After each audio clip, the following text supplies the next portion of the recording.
Welcome. First of all, welcome. This is Unsolicited Perspectives. I'm Bruce Anthony, your host, here to lead the conversation on important events and topics that are shaping today's society.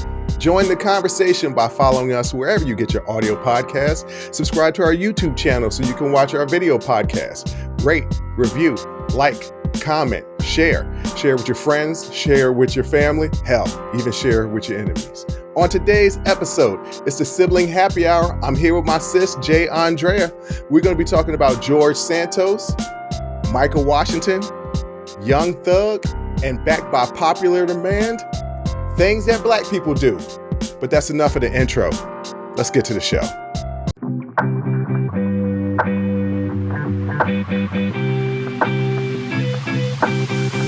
What up, sis? What up, brother? You like that? That's one take Bruce on them. One take. One take and we off to the races. Right. Ladies and gentlemen, let me just tell you that intro is one take. One now, take. Do I stumble over my words a little bit? Yeah, but I got a speech impediment. That's the best you're going to get out of me. Yeah. And first of all, if you've been listening for a while, you already know Bruce has a speech impediment. He says it a lot. Hey, look, I learned early on in life to put out the stuff that makes you vulnerable so that people can't attack you from it. It's that's just what B Rabbit did in 8 Mile. You know what I'm saying? That's all he did. Yeah. That's why I always make sure that people, know that I'm pretty, because it's like, I don't want you guys judging me. It's a lot. It's a burden sometimes. It's a blessing and a burden. And so I just put it out there like, hey, I already know. You don't have to tell me. You guys tell me all the time. So, you got to get ahead of it. Okay. I mean, we all have our struggles. If you don't follow my sister on social media, then this would be the first time you seeing she got a new hairdo. What up? See, I acknowledged it. Granted, it's a drastic change, so I wouldn't. You would at least thank you for noticing. But yes, because typically you notice nothing. But that's not true. I notice stuff. Just sometimes things don't need to look. You already got a giant head, both figuratively and literally. So there's no reason for me to. There's no reason for me to. If y'all are watching the video, my sister's just shaking her head. Anywho. An amazing loctician. Her name is Paris Quinn. You can find giving shout outs? Yeah, you can find her at Paris Quinn Hair on IG. She is based in Georgia, and she's also a very talented songwriter and singer. So okay, go ahead, get that name out again and where they can find her. Paris Quinn. You can find her at Paris Quinn Hair on Instagram. Okay. All right, Paris Quinn. That's free of charge. We just giving out shout outs free of charge. Also, that's what I do. Also, you had something else new that you did this past week. I did? Tattoos. Oh yeah. I got okay. Jesus. Shout out to my tattoo artist at BK Pinked on IG. He is an Atlanta tattoo artist, and he was awesome. He gave me exactly what I was looking for, and more. Like, his work is just top tier. And so I'm very happy with the result. Yeah, my first tattoos. All right, give him another shout out so the people can follow him again. It's BK Pinked, and that's PINKED. You can find him on Instagram. Okay, that's right. You're the fourth member of the 5-member family group that's been tatted. Yes. So our mother and father are tatted. I'm tatted. You are now tatted. Our father has one. One, I think. Yeah. Mom has like 3? 4. Wait a minute. Did she get? I think. Did she? 3 or 4. I can't remember. 3 or 4. You got 3 separate pieces. Mm-hmm. And I've got 1, 2. I got 2 really large pieces. And then 3, 4. I guess those are large too. And then the signature 5. And I got to get Dad's signature underneath his birth date. He keeps getting on me like, you got your mom's signature under her birthday, but you ain't got mine. I'm like, all right, I'm gonna do that. I'm gonna do that. Yeah, I'm gonna get both of their signatures. Also, Because that's just cool to have their signatures in their handwriting Yeah. tattoo. That's cool. So you're going to And steal my idea. I told mom about that and had her actually write something out Oh, about okay. 15 years ago. So it was not your idea. I've had this piece of paper for about 15 years. Whatever. And I told you about it. No, And you then you don't. See, took there you it. go again. All right, And ladies and yep, I gentlemen. told you about it. Because who else has that idea? Hold on. Ladies and gentlemen, this is something that you don't understand about my sister. That I have all the ideas and everybody steals them and acts like they didn't get them from me? First of all, I have great original ideas that somehow my sister takes credit for. No, incorrect. And because I have such a bad memory because of all of my drinking, smoking, straight West Coasting, I can't pinpoint when I came up with the idea because I come up with great ideas all the time. I don't know where I got the idea. I want to say I saw it maybe on MySpace or whatever the hell. Woo, that's going 15 years ago. That was MySpace. Yeah, whatever was out back then. Maybe Facebook back when it was just college students. Sorry, I'm trying to plug my computer in because it's about to die. There we go. Yeah, I mean, that was something probably you should have done before we got started in recording. Step one. I mean, Step right. one. Plug the computer in. Step one. Plug the battery. Have battery. Have battery that's life. Step one. No, it is a good idea, but I definitely did not steal it from you. I definitely did not steal it from you. Okay, I didn't steal it from you. Feels like a unique idea. I don't think it was that unique. I think a lot of people have stuff written from loved ones that are tatted on them in their handwriting. I think what I did was super original. What was that? Get their birth dates in Roman numerals and then having their signature along with my nickname for them underneath their birth date. You have nicknames? Yeah, I have nicknames for both mom and dad. I'm not going to say them on air, but we'll talk about it in the after hours episode. But yeah, I got them. All Which, right. by the way, ladies and gentlemen, I hope you enjoyed the after hours episode that we released on Tuesday. I went back and watched it before I posted it because I was talking to my sister before we jumped on the air. I have fans that will DM me, shoot me email, or if they see me in the street, because we do the video podcast, we're visible now. Yeah.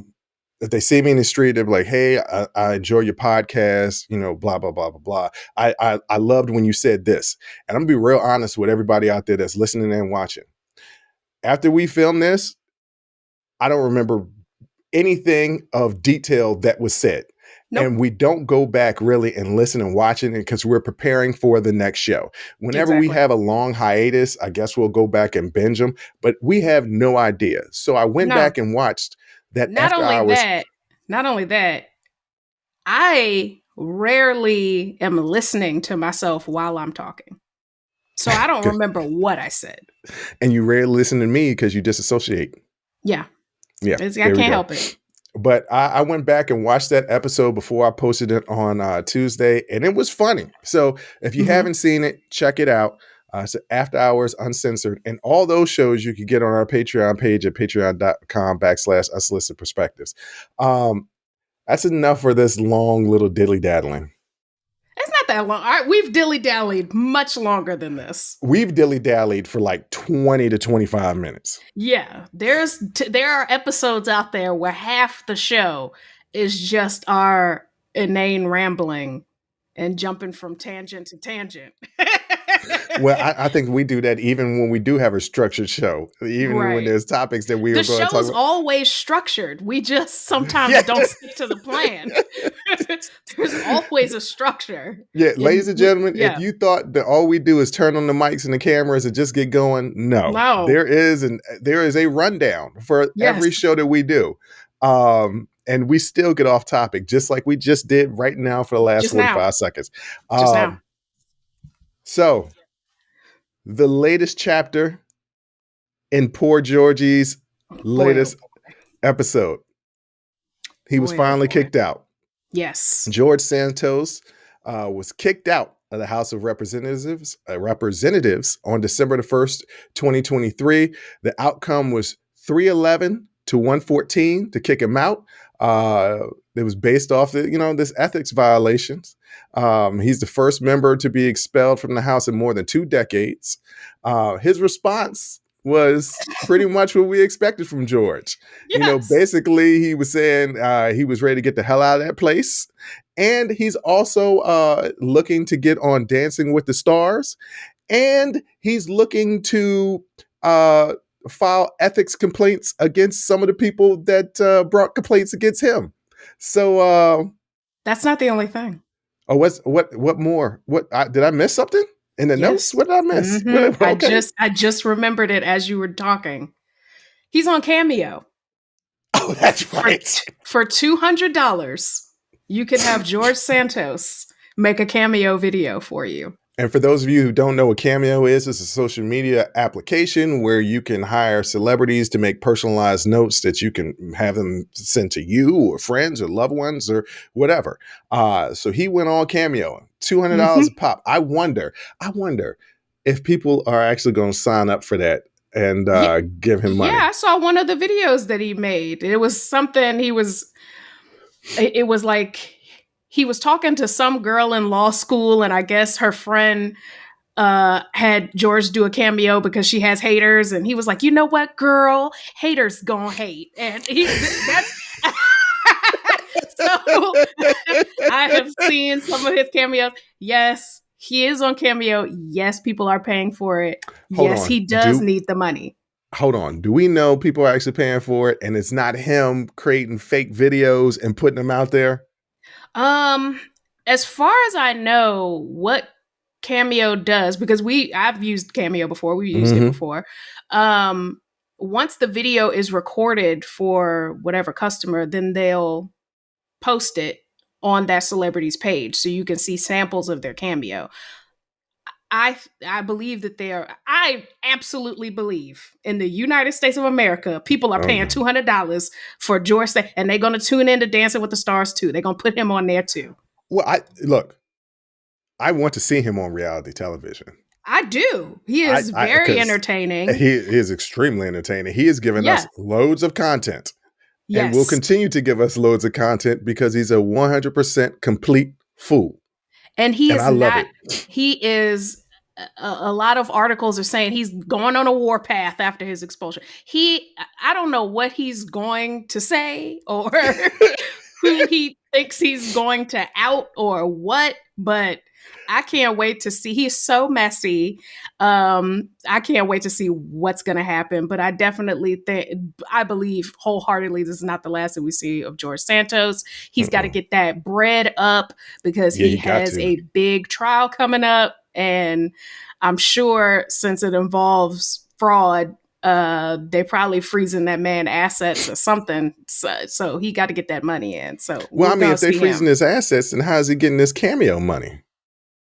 You know what? Then I mean, maybe everything that I don't know. As far as I know, they haven't frozen his assets. Nobody has said anything about that. But he need that cheddar because he got a serious case coming up. Oh, George. I mean, I'm gonna miss him. I'm gonna miss him on the steps. No, but I'm gonna miss him actually in Congress. And do you know what else? When he gets out of prison, because he's going, when he gets out of prison, it's still not gonna be the last you see. It's gonna be more. There's gonna be a book. Yeah. There's gonna be. He's already said he's gonna write a book. He's gonna write a tell-all memoir. Yes, and he already said that. It's going to be full of lies, and it's going to be so entertaining. And you know what? I'm going to buy it because it'll be entertaining. It will be entertaining. And so I'm going to buy it. To detour a little bit, Republican House falling apart a little bit because Kevin McCarthy announced he's done at the end of the year. He's leaving politics. The House surprised. Speaker.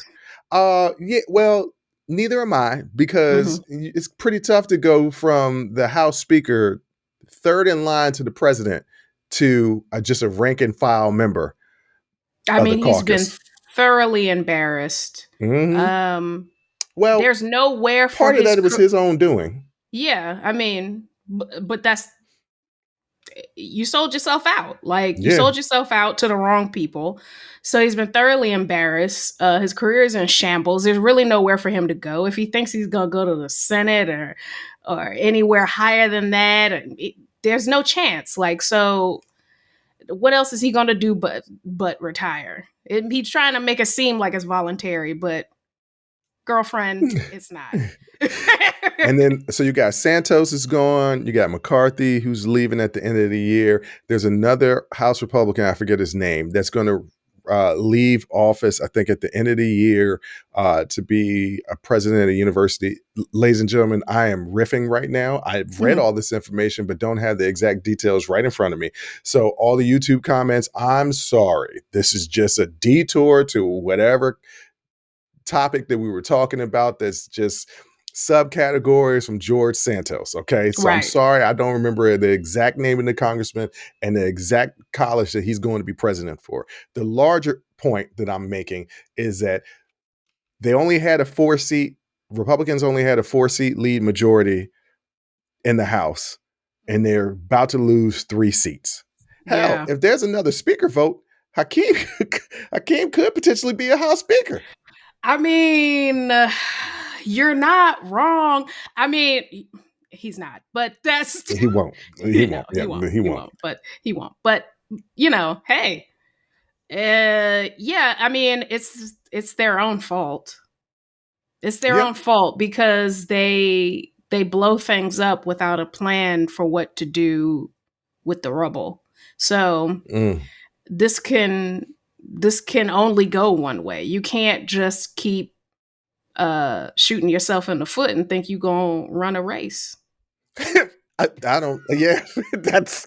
Yeah, I mean, you can't run a race if you're shooting yourself in the foot. That'd be really, really tough to do. I just made that up, and you know what? That's gonna be watch that be a new euphemism. Watch you see that come out. You can't shoot yourself in the foot and run a race. Listen, if people can say Greyhound don't float on water, then you can say you can't shoot yourself in the foot and run a race. Who says that? Big Boy said it once. So it's not people saying it. Big Boy said it one time, and then I said it several times after that. So you trying to get something started. I'm trying to make fetch happen. Yes. Oh, okay.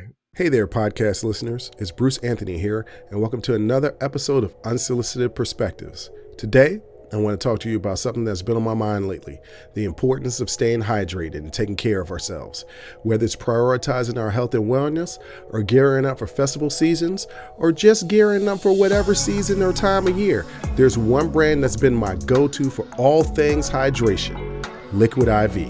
Speaking of health and wellness, let's dive into how Liquid IV can fuel your well-being. Imagine starting your day off right, feeling refreshed and energized. Liquid IV Hydration Multiplier is the missing piece in your daily routine. With just one stick, you get 5 essential vitamins and 2 times faster hydration than water alone. It's perfect for those early mornings, pre-workout boosts, moments when you're just feeling run down, or even after a late night or long flights. I absolutely love how convenient Liquid IV is. The packaging makes it easy to bring with me wherever I go. And let me tell you, it's become a vital daily part of my routine. The flavors, let me tell you something, they're incredible. From refreshing sea berry and strawberry lemonade to classics like lemon lime and watermelon, there's a flavor for every preference. It's like a burst of hydration with a hint of deliciousness. Picture this. 1 stick of Liquid IV mixed in 16 ounces of water, hydrating you 2 times faster and more efficient than water alone. And with 12 mouth-watering flavors, you'll never get bored with your hydration routine. Plus, Liquid IV is packed with 5 essential vitamins: B3, B5, B6, B12, and of course, vitamin C. It's also made with premium ingredients, non-GMO, free of gluten, dairy, and soy. This is hydration at its finest. But it doesn't stop there. Liquid IV believes that access to clean and abundant water is the foundation of a healthier world. That's why they partner with leading organizations finding innovative solutions to help communities protect both their water and their futures. It's incredible to know that Liquid IV has already donated over 39 million servings in 50 plus countries around the world. They truly walk the talk. Get 20% off when you go to liquidiv.com and use code unsolicited at checkout. That's 20% off anything you order when you shop Better Hydration today using promo code unsolicited at liquidiv.com. Remember, folks, taking care of ourselves should always be a priority. So why wait? Head over to liquidiv.com, pick your favorite flavors, and experience hydration like never before. Stay refreshed, stay hydrated, and keep rocking those unsolicited perspectives.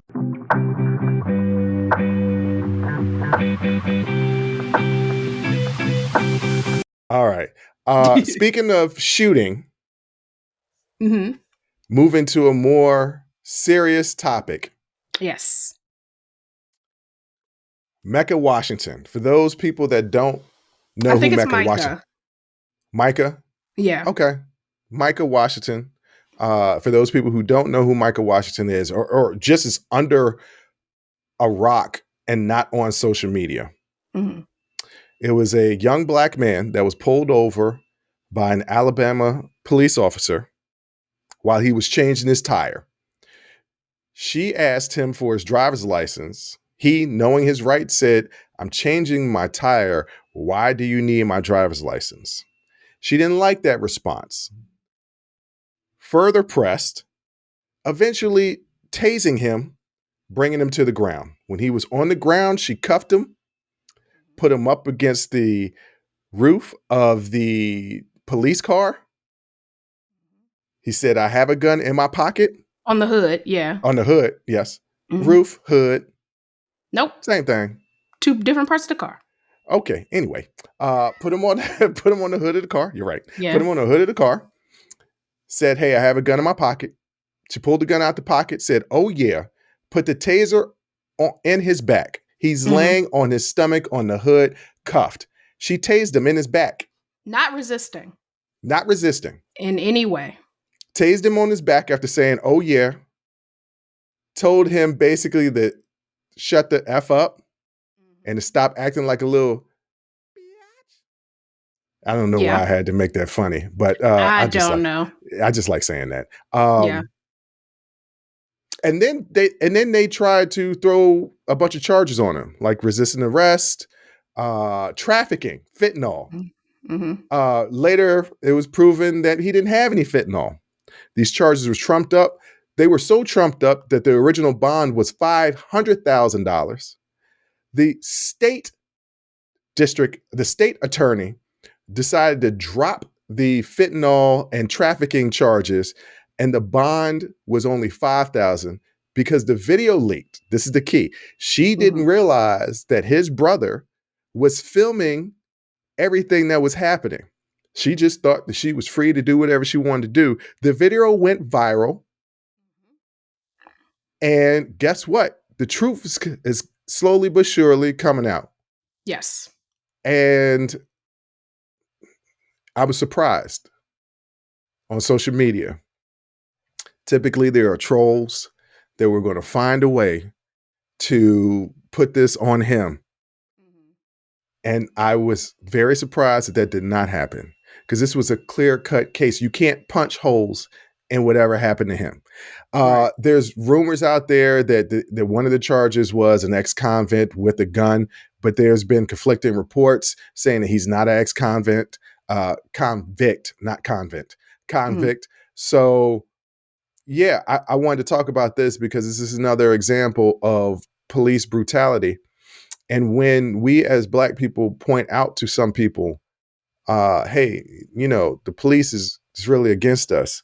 And you say, well, no, they're not. Stop resisting arrest. He wasn't resisting. And she literally tased him, put the taser to his back as he's crying, literally crying in pain. And she's mocking him as she's doing it. Yes. She should not be solely fired. She's on administrative leave right now. She shouldn't be solely fired. She should be put in jail. Yes. Plain and simple. Yes. Put in jail. What do you think about all of this? So I did see the video. Typically, I don't watch the videos of these things because one, you've seen them all.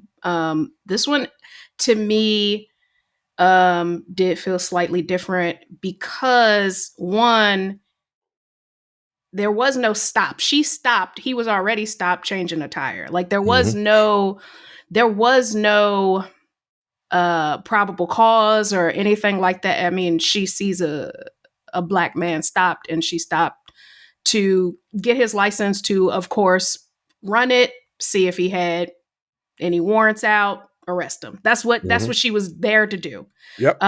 But because he realized there was no reason for him to give his identification, and he does not have to, she did not. She asked several times, according to reports from the scene. His brother did not start recording until he was already on the ground and in handcuffs. So we don't see the exchange between them when she first pulls up.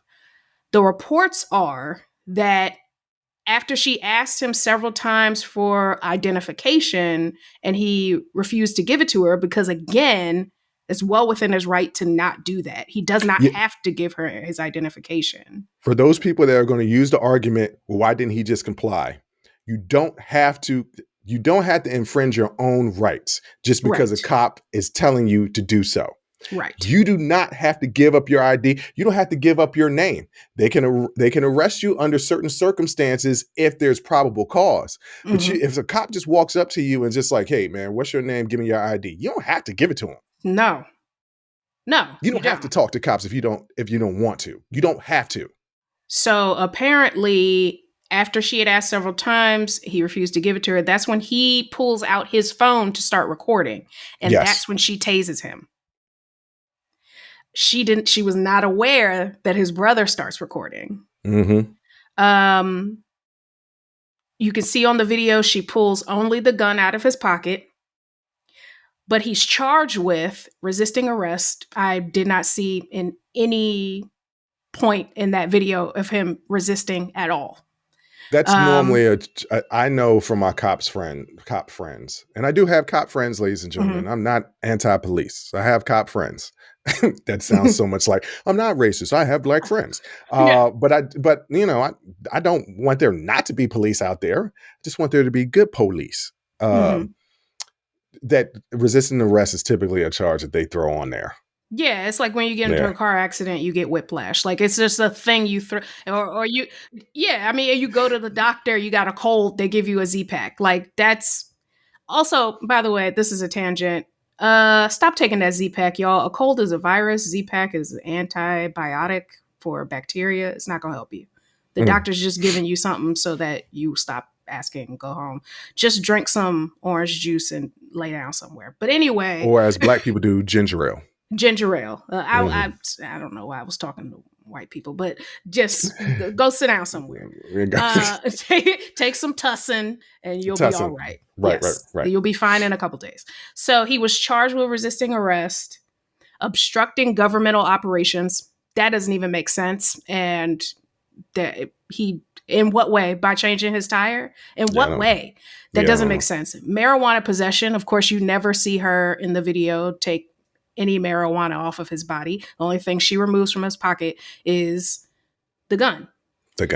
Drug trafficking. Yeah, not possession. Drug trafficking. And not just any drug, fentanyl. Yes. Which they did file a motion to drop the possession and trafficking charges because they said even though she conducted field tests, which again, no, she didn't, because there's a video. No, she did not.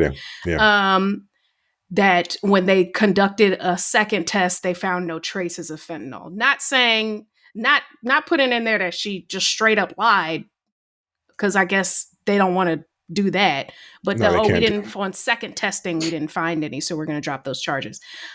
The funniest one, though, and not funny, haha, funny, I want to blow up something, is possession of a firearm as an ex-felon. He is not a felon. Yeah. So like I said, there were conflicting reports. I haven't found anything that says he isn't a felon. I haven't found anything that says he is a felon. Well, there's a TikToker. Oh, please, I hope I get this right. I saw that TikTok. The And Jolly Ginger. I want to get his name right. But anyway, he had made a video that stated early on when the charges came out that he has this possession of a firearm by an ex-felon and that he's not a felon. And once that video went viral, he posted an update. The attorney for Micah Washington sent him a message, sent the TikToker a message that stated the charge has just disappeared from the indictment. They never filed a motion to drop the charge. They just removed it,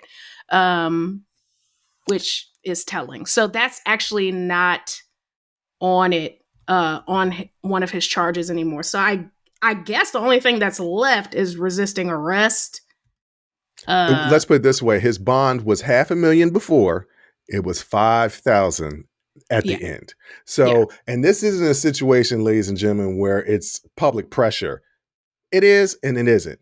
It's not public pressure to try and let him out because they don't want to deal with the backlash. It's public pressure because this officer was obviously lying and trumped up some charges, which, by the way, the point that we try to explain to people is these are not isolated incidences, right? How many times do we have to see police officers doing this to Black people? Let me give you guys a quick history lesson on police. Do you know how police was started in this country? To catch slaves. That was the first type of policing, but law enforcement was started directly after slavery. Okay. Mm-hmm. And it was because prisons became a source of employment for a lot of former slave owners and plantation owners. Mm-hmm. So they were arresting Black people under Black code laws. Which could be anything from jaywalking, the suspicion of loitering. It could be anything, any little minor thing they could pick you up. And then they were basically leasing out prisoners to these plantation owners and companies. And we still see it. Like, you've seen it in chain gangs. You see it in jail right now. They have to pay these prisoners peanuts, so technically it's not slavery, but these prisons are privatized and giving labor to companies. So the idea that law enforcement was ever something that supported Black people, history has proven time and time again that it is the very opposite. It oppresses Black people. And here's just another example. And I'm so happy for technology because, trust me, there have been millions, tens of millions, maybe even hundreds of millions of Black people who have been incarcerated over the last 200 years. Mm-hmm. Would that be right? No, slavery didn't even end 200 years ago. And it ended 160 years ago. Good God. When you think about it like that, slavery ended only 160 years ago. I'm sure it's at least tens of millions, but I wouldn't be surprised if it's hundreds of millions of Black folks that have been incarcerated. It was 1865? 63, 64, 65, somewhere around there. So like I said, like 160 years. Yes. Yeah, 160 years. Mm-hmm. So at least tens of millions of people that have been arrested, trumped up charges, and their lives have been stripped away. Hell, just look at the statistics for drug laws and how large amounts of cocaine would get you the same amount of time as small amounts of crack cocaine. Like 100 to 1. 500 grams of powder cocaine will get you the same amount of time as 5 grams of crack cocaine. And before you say it, crack is more potent than the powder cocaine. This may be true, but you can have powder cocaine and not have crack. You can't have crack without powder cocaine. So when you want to cut out the main ingredient first, I'm just saying, when we tell you, hey, look, America has not always been for us. It don't Yeah, just stop at slavery. it It doesn't. goes policies that are institutional. Hence the reason why we say institutional racism. And don't keep telling me it's just a bad apple out of the bunch, because we could clearly see that she had some trumped up charges. And instead of just saying, hey, man, she lied, they're trying to cover it up, thinking that it's going to go away. The blue wall protects itself. Mm-hmm. Exactly. So we just let you know, hey, I'm not asking you, I'm not telling you how to think. I'm asking you what you like to think, to quote my man Dan Lebitard. That's your man right there. That's my That's your boy. man. That's my boy Yeah. right there. But you know, Martin Luther King said, and I'm going to paraphrase this, y'all. Yeah, paraphrase Martin Luther the King. Okay. But it's something like, we can never be satisfied as long as the Negro is a victim of the unspeakable horrors of police brutality. That was from the March on Washington. You know, he, of course, had the ingenious idea of making police brutality public, and Bloody Sunday. that's what led to the Civil Rights Act. So that's what we're doing now. I mean, Civil that, Rights and the Voting Rights Act. Bloody yes. Sunday specifically led, and for those people who don't understand what Bloody Sunday is, it's the attack that was broadcast on the CBS network during the first march in Selma. There's more than one march. The very first march in Selma, Yes. was nicknamed Bloody Sunday because the cops sent out horses and batons and beat the hell out of people that were peacefully marching. If you don't believe me, just Google search it. There's a YouTube video of that broadcast.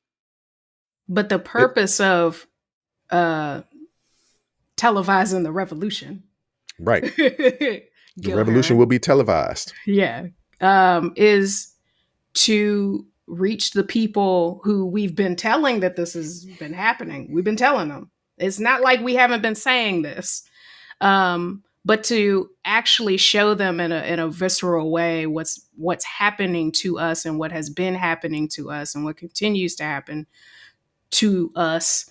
The level of state sanctioned violence that is perpetrated against us, so that changes and reformations can happen. I don't know. I have a lot of ideas about what can happen to make some real headway in the way that the police interact with the Black community. One is to prioritize social services over police response, because a lot of things could be mental health emergencies or related to substance abuse or things like that, that really a mental health or a social worker, some sort of professional in that capacity, would make a better person to respond to those kinds of incidents. Demilitarizing the police, things like that, because this was egregious. It was. I mean, when we say that they do not de-escalate, they escalate situations.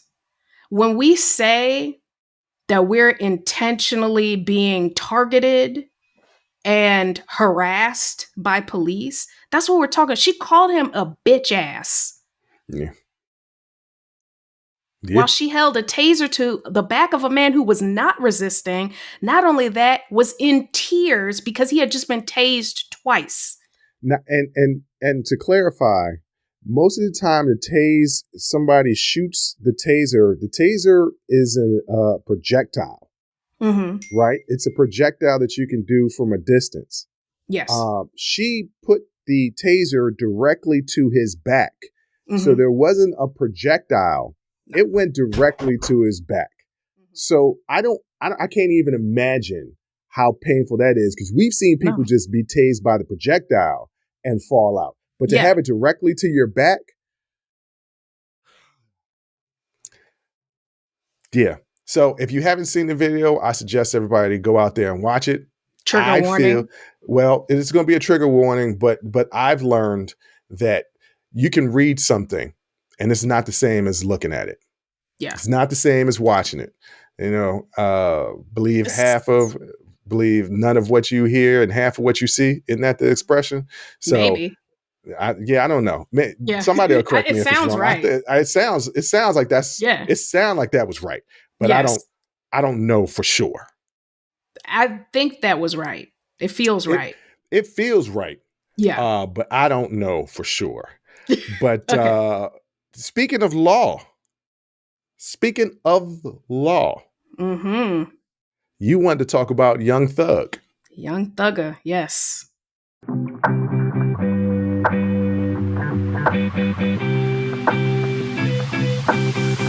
All right, Jay, you want to talk about Young Thug. And I hope, ladies and gentlemen, there's some stuff when we're recording we can't control.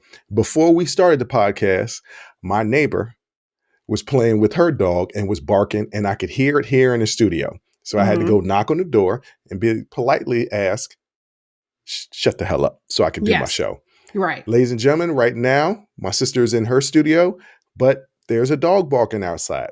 Hopefully I can isolate that sound so you don't hear it, but you might hear it, and we apologize. I have new neighbors. They keep the dog on the deck, and that's a barking dog. That dog is barking. That's what you do in the South. They have outside dogs in the South. All right, what you want to talk about, Young Thug? So we're in day 8 of his trial that just ended today. Was day 8. Boy, oh boy, I've been a Young Thug fan. I also like, we have the same birthday, so you want to tell people who Young Thug is, because there's some people that listen to our show that probably do not know who Young Thug is. Young Thug is a rapper, and he is also the founder of Young Slime Life. It's a record label, and currently the district attorney of Fulton County, Fonnie Willis. Y'all may know her of Trump RICO trial fame. Has filed RICO charges against YSL, Young Slime Life, saying that it is in fact not a record label but a front for street gang activity, and that they have committed numerous violent crimes over the years, including armed robbery, conspiracy to murder, including YFN Lucci being stabbed last February or March in Fulton County Jail, and just participating in general, your run-of-the-mill street gang activity, whatever the hell that is. It's been a circus. Boy, it's been interesting. What about it has been a circus? And so, first of all, I want to point out, in one essence, she's going after Trump and all of his lies. And just so everybody doesn't think that she is biased in any way, she's going after street cats as well. Yeah. So where she sees crime, yes, she will pursue it, and she will bring the charges. Now, how is this trial going? Why is it so entertaining to you and to the people of Atlanta in the Georgia area, the Fulton County or whatever? Yes. Well, let's start with the defense opening statement. All right. Now, the prosecution has characterized him, and I believe there are 6 other co-defendants under YSL who are also on trial. Several people have already pled guilty to racketeering, including Gunna, who is another rapper. Didn't he snitch? There was some speculation that he would be. No, actually, somebody was assumed to be a cooperating witness. Yeah, YFN Lucci. Lucci, because he got out, right? Yes. Okay. He pled guilty to racketeering. There was the possibility that he would be named as a witness, because, like I said, they pulled in his stabbing when he was stabbed, and they're saying that he was stabbed at the direction of Young Thug, that they've been beefing for a while. And yeah, so, but his attorney states that he has not been subpoenaed by anybody to be a witness. So at this time, no, he is not a witness. Well, I I don't still know need to if see that. Yeah, I need to see that paperwork. yeah, I don't know Uh, if that's not gonna, continue in the future. But yeah, so the prosecution painted Thugger as a, just a street criminal and all of this stuff. They read some of his lyrics out and all of mhm. that. So the defense wanted to counter that by presenting him as an upstanding community member. And that in Mm. fact, Young Thug doesn't mean what you think it means. Thug means truly humbled under God. Okay. And I that tried if to take it seriously. I tried to come up with something to defend it, but I couldn't. no. And that if he believes that if he can really help his community out of poverty and hopelessness, then he'll be truly humbled under God. And that's what Thug means. He also said the song he has with Gunna called Pushin' P, that Pushin' P doesn't mean what you think it means. Honestly, when I first heard it, I thought P stood for perk. He pushing perks. That's what I thought. But the defense counsel said, no, it means pushing positivity. I knew that's where he was going to go, pushing positivity. Okay. So it sounds like Sure. his defense attorney is the same defense attorney that was defending Damon Wayans in Mo Money. Now, ladies and gentlemen, if y'all don't get that reference, watch Mo Money, because first of all, it's a good movie. Yes. It's funny, first of all. It's hilarious. Second of all, if you don't feel like watching the whole movie, just YouTube Mo Money courtroom scene, and you'll understand exactly what I'm talking about. Gunna did go live and try to explain what pushing P means. It was incoherent. He was like, if you just renting, then you're kicking P. If you're owning, then you're pushing P. Like, it's not just player. It also can mean paper. But he ain't say nothing about it meaning pushing positivity. That's and I read the lyrics. No, he even says one of the lyrics is, "I'm popping P. I'm paranoid." Like, yeah, that's Percocet. So I have to ask this. Mm-hmm. This indictment is a RICO charge. Yes. But it's state, though. It's not federal. Correct. So there is a chance that he could beat he could beat it. State RICO is a little bit easier to beat than federal RICO. If the feds come after you with a RICO charge, you're going to jail or you're going to cooperate. Some way or another, they got you. Yeah. A state RICO, there are not a lot of times, there are times where you beat a state RICO case. I just don't think Fani would bring this case without having something substantial. A lot of people are making, including the defense, an argument against the use of his song lyrics, against Young Thug's song lyrics, as like evidence against him. Which I agree. They have about 17 different sets of song lyrics. There is precedent for it. Tory Lanez, at his sentencing, they used some of his lyrics at the sentencing. I don't believe they used any of his lyrics because he did reference Megan and the shooting and some song lyrics. See, that's the thing. If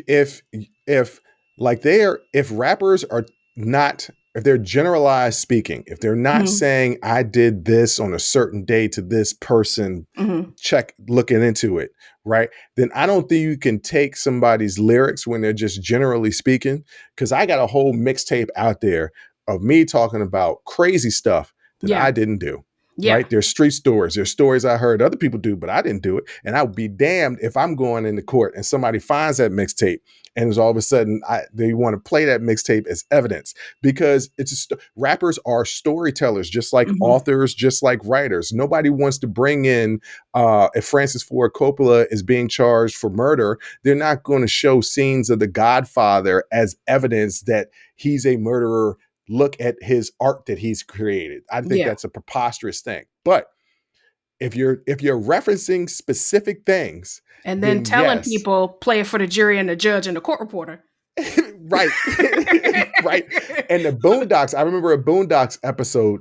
That's where I got that from. Referencing this, rappers telling on themselves. If you telling on yourself, because that was based on C. Murder's murder trial, that episode of the Boondocks, I believe. Yeah, but C. Murder, first of all, one of my rap names was B. Homicide, and paying homage to C. Murder. I have several rap names out there. B. Homicide was one of the rap names. Yeah, it was terrible, and the B. Homicide's raps were terrible. They absolutely were. But I can tell you, C. Murder and none of his lyrics actually made something specific, right? He was speaking in generalities all the time, but never like, I shot Monica's ex-boyfriend at the funeral home in the back of the head with a 9mm. Guess what? He's dead. Right. He didn't do that. I left my fingerprints on the doorknob. Like nobody's gonna be that specific, right? But like, left my fingerprints on the doorknob, then turned around and lolooked for somebody to rob. Just something like that. That was some of the lyrics that B. Homicide was spitting back in the day, by the way. Terrible. They were. but that's how the defense is characterizing it. Also, they're saying, Young Thug is playing a part. He's an actor. Yes. And these are stories that he's telling, but they're not necessarily things that he himself participated in.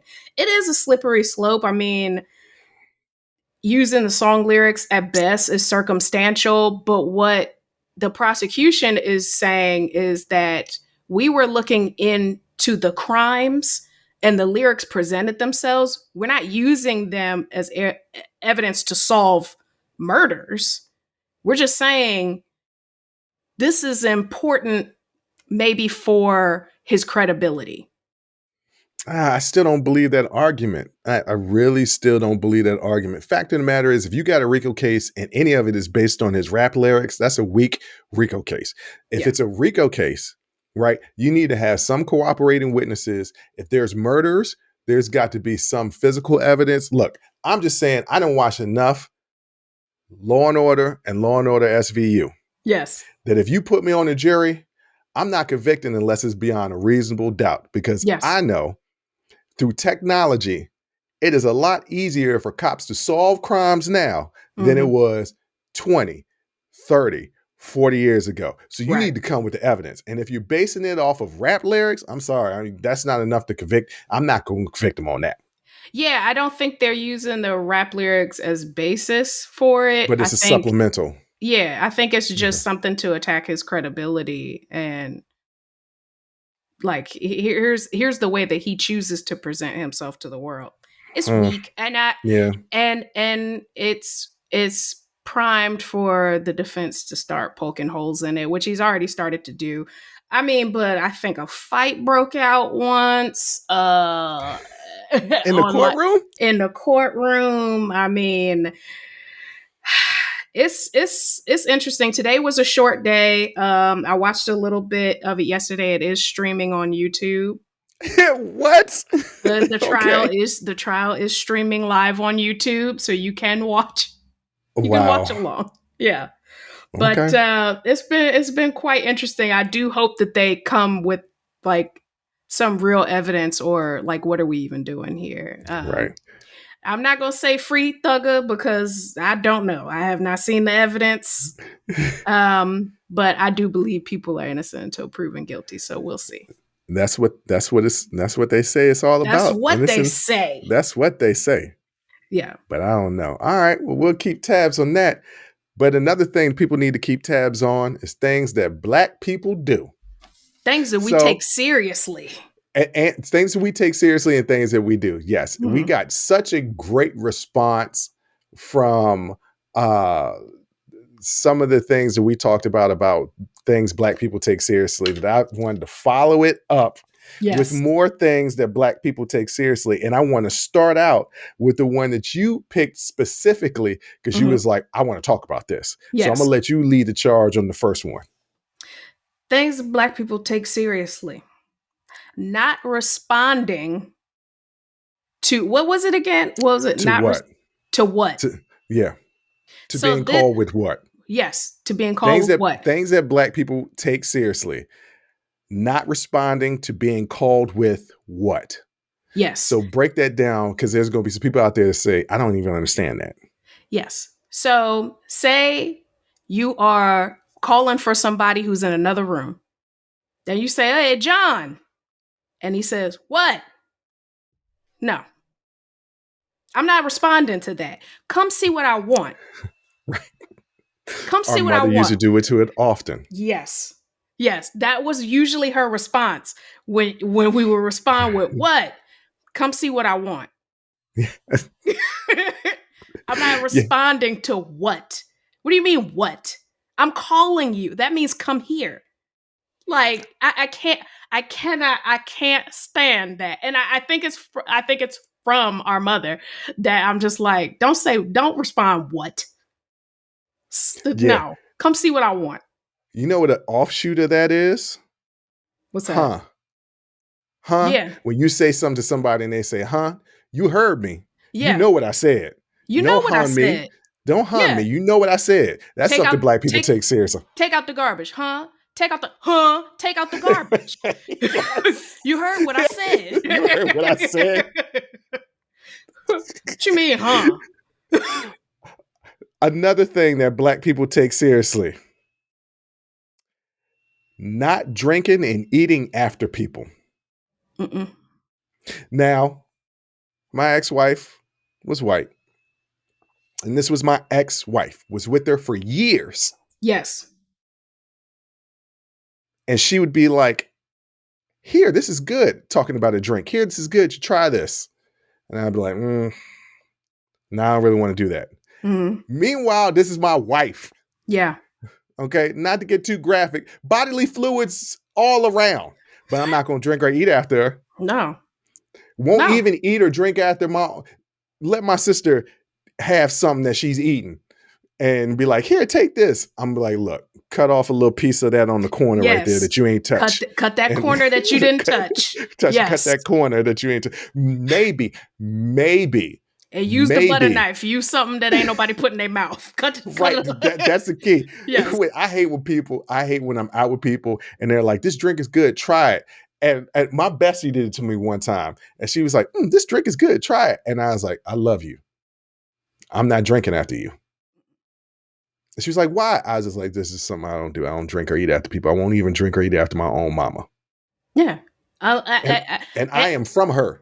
And remember, I don't know if you remember this, but when we were kids, we would do the waterfall method whenever you had like a bottle of soda or some juice. And if you don't know what the waterfall method is for drinking juice out of a bottle, it's where you hold it away from your mouth and just pour the juice so your mouth does not touch the rim of the bottle.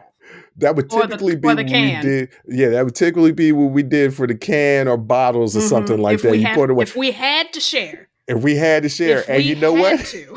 And you know what? Half of it was going on the ground. But you know what? At least we wasn't drinking directly after it, because I'm damn sure not. If it was a can, because remember, back in the day, ladies and gentlemen, I guess they still have cans of soda out there. I still see them. I don't really see. Well, I don't. When I go to the grocery store, they're in a box. I see. I guess you're right. Yeah. Damn it, was that loose cans? Well, I don't buy soda anymore, so that's the reason why. Yeah. But if you only had a can of soda and your parents, didn't have a whole lot of money, share that soda with your sister. It was you're gonna start crying after that because you don't want to share with your brother and your sister. And your big thing was what you called swallow, which was backwash. If somebody did drink, you'd be like, that's probably all swallow in there. It's probably all backwash. And that's what you're thinking. All you're thinking is It's all backwash in there, and I don't want no parts of that. No parts of it. Cause I don't, and like I said, women that I've dated, I'm getting their backwash anytime I Yeah. kiss them. That's Yeah. a gross example, but it's true. Yeah. But I won't drink after them. There's something different about it. Mm-hmm. Like, I'm sorry, if you spit in a drink and hand it to me, even if I've kissed you, I'm not drinking it. Let me tell you what I did one time. I was out with my girlfriend. She was Cuban and Puerto Rican. I was in Miami meeting her family for the first time. They took me out to a really nice restaurant. Mm-hmm. And they were sharing food between them, like eating it off of the fork of each other. And I was like, that's gross. I'm not going to do that. Then her mom said, here, Bruce, you should try that, and put the fork in my face. What do you think I did? What did you do? Because I don't know what I would have done. I grabbed it with my hand and pulled it off the fork and put it in my mouth. It's still been on that fork. Yeah, it's still on that fork. But I didn't want to be disrespectful. But then my girlfriend at the time was like, that was really gross to put your hand on the fork. I was like, you know what's even more gross? For me to put my mouth on that fork. Yes. I was like, y'all could call me uncultured all you want to, but all this sharing, I'm not down for that. Cut me off a little piece of that corner and we can move on. And there are cultures that eat communally, right? Yeah. Like a lot of Asian cultures, it's a bunch of dishes on the table and they eat communally. But there are serving chopsticks. Yeah. That they don't eat with. Like, no, get your spoon out my face. I'm not licking the spoon after you done put the spoon in your mouth. That's nasty. That's so gross. And that's so gross. And it's the same. And I got a story about, because this segues perfectly into the fact that we don't do potlucks either. Yep. We don't do potlucks. And as somebody who's worked in corporate, I can tell you there's a lot of potlucks. And I can't do it. There was one time, one of the managers in our office made some of his like famous red beans and rice. Like it's delicious, right? Hold on, let me label this for the clip. Things that black people take seriously. Not eating at potlucks. All right. Go. Okay. So a manager of mine, black guy, made his famous red beans and rice. He'd been talking about it for days. He finally brought it. We were excited because we'll eat each other's food. Right. That's key. That's key. If I know you, and I know you to be one that can cook in the kitchen, and you seem like a clean person, because that's key as well. Yes. Then I will taste your food. Small taste, a small little taste. I'm not getting a big helping at first. I'm getting a small little taste. Mm-hmm. And then if I like it, I'm like, that's pretty good. Then I go for more. Yes. So another manager, who was a white man, put a spoon directly into the pot and took a taste. That's fine. It was a clean spoon. He took a taste. He said, that's delicious. No. Took the spoon and put it back in and took another taste. No. And my manager looked at him and said, you can go ahead and have that whole pot. and that's and meant every word, and none of us ate it. Because I can't believe you double dipped that spoon in that pot. I can't stand double dippers. Look, if it's some chip and dip, you get one chip. Yeah. And a dip. Yeah. You do not get to dip that chip in the dip, take a bite, dip that same chip that you took a bite of back into the dip. There's no double dip. There's no double dip. There's no double dip. There's no double dip. It's nasty. That is a violation. So what happened to that pot of red beans and rice? He took the whole thing. He gave him put it on his desk. What did the guy think? What did the guy think? He couldn't say anything.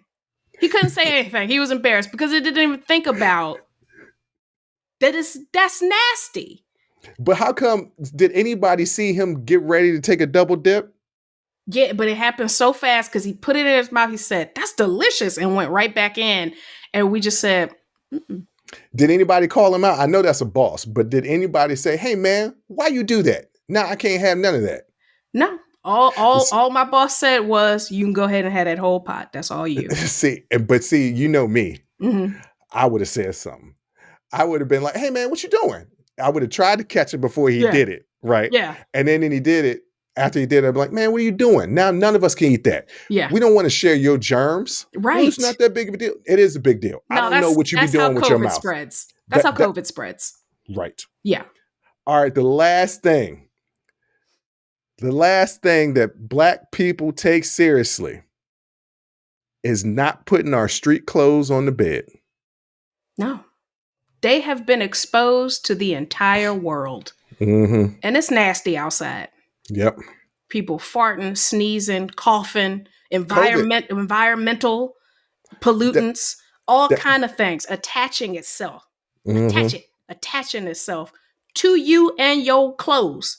And you gonna put where we spend a majority of our time is in our bed.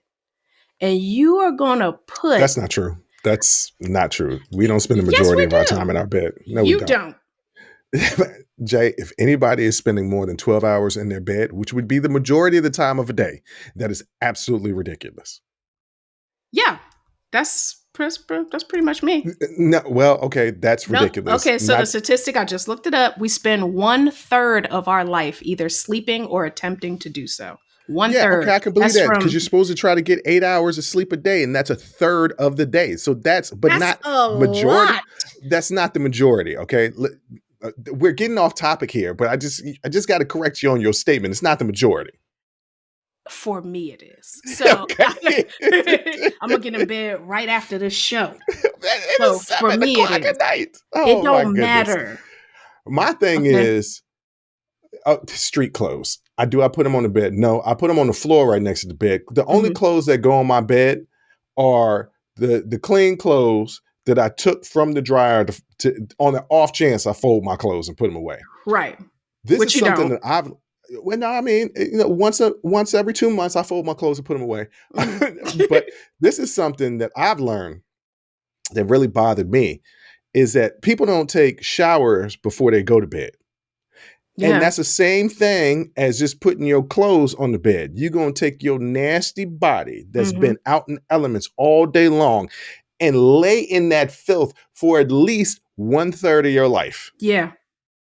Now, when we were kids, did we do that? Yes, because you were a kid. You lay in your filth all the time. But as grown adults, and there's people out there talking about, well, I'm a morning showerer, not an evening showerer. Guess what? I'm both. Yeah. Not both. Both. I shower both in the day and before I go to bed. Guess what? No matter what I did that day, I'm going to take a shower. I don't care if I sat around the house all day long. I'm still going to jump in the shower before I get into bed. You are the extreme. You will take I take a lot of shower. Yeah. I don't like being funky. You're the extreme. But yeah, I mean, being clean and getting into your clean bed with clean sheets, it just, you can giggle and rub your feet together and get you some good sleep. But yeah, you should be in bed fresh. And honestly, the only instance where I see that could not happen again, like I said this before when we were talking before the show, is mental illness. If you suffer from depression, there are times, or you have ADHD and you have issues with executive dysfunction, there are times where it's like the idea of taking a shower or changing your clothes or something feels like an insurmountable task. So I'm not talking about that. I'm talking about just normal everyday occurrences. Yeah. You're just your daily life. Yeah, get in bed clean. Like, you spend 1/3 of your life in bed. You know what Black people take seriously? What? Not being nasty as hell. That's basically the premise of everything that we just said. Yeah. Don't be nasty. Don't double dip. I don't want to eat your potluck most of the time. Keep yourself clean and wash your hands. Like, wash your ass. Wash your ass. Wash your legs. Oh my God. If I hear another person say, yeah, the water just runs down my leg. No, if you don't take that washcloth or that loofah or whatever you do, even if it's just a bar of soap, and rub it on your legs and also your feet. Yeah. Because let me explain something to you. if I take your hand and I stick it into some dog shit, and then I pour water down your shoulder and it runs down your arm, down your hand, is that hand clean? You gonna eat a hamburger with that hand? No, because it's not clean. Just because the water ran down your arm, it's not clean. You have to scrub it. I've almost busted my butt in the shower trying to clean my legs. Yeah. Because I'm tall. Yeah. I'm not short, I'm tall. I'm like 6'4", so I got to clean my legs. And I'm getting older. I'm not as limber as I used to be. Yeah. So I actually broke the little pole that you have in your shower to help you like get up and stuff. I've broken it trying to balance myself to clean myself. It's cracked right now. Sometimes your stomach getting in the way. It's kind of hard. You put that leg up on the side of the tub and you go to bend down to wash your legs and your stomach in the way. I get it. Have I ripped shower liners trying to wash my legs? Yes, I have. And ladies and gentlemen, I don't know if you heard my phone ring, but again, our mom calling in the middle of the show. I don't know. We've been doing this for over a year. Yeah. Every Thursday, you and I do this show. On that note, Jay, what do you want to tell the people out there? As always, thank you for listening to us. Like, we had a break last week, and it was like probably like the most eventful week in terms of our show. Like, our followers grew so much on YouTube, and we got some really great traction on Reels. We had like 30,000 views on a Reel on Instagram, like 30,000 and climbing. And climbing, like. The support has been amazing. So thank you seriously for rocking with us. Thank you for watching. Thank you for listening. As always, I'll holla. Whew, that was a hell of a show. Thank you for rocking with us here on Unsolicited Perspectives with Bruce Anthony. Now, before you go, don't forget to follow, subscribe, like, comment, and share our podcast wherever you're listening or watching it to it. Pass it along to your friends. If you enjoy it, that means the people that you rock will enjoy it also. So share the wealth, share the knowledge, share the noise. And for all those people that say, well, I don't have a YouTube. If you have a Gmail account, you have a YouTube. Subscribe to our YouTube channel where you can actually watch our video podcast. But the real party is on our Patreon page, After Hours Uncensored and Talking Straight-ish. After Hours Uncensored is another show with my sister. And once again, the key word there is uncensored. Those are exclusively on our Patreon page. Jump onto our website at unsolicitedperspectives.com for all things us. That's where you can get all of our audio, video, our blogs, and even buy our merch. And if you're really feeling genuine and want to help us out, you can donate on our donations page. Donations go strictly to improving our software and hardware so we can keep giving you guys good content that you can clearly listen to and that you can clearly see. So any donation would be appreciative. Most importantly, I want to say thank you for listening and watching and supporting us. And I'll catch you next time. Audi 5000. Peace.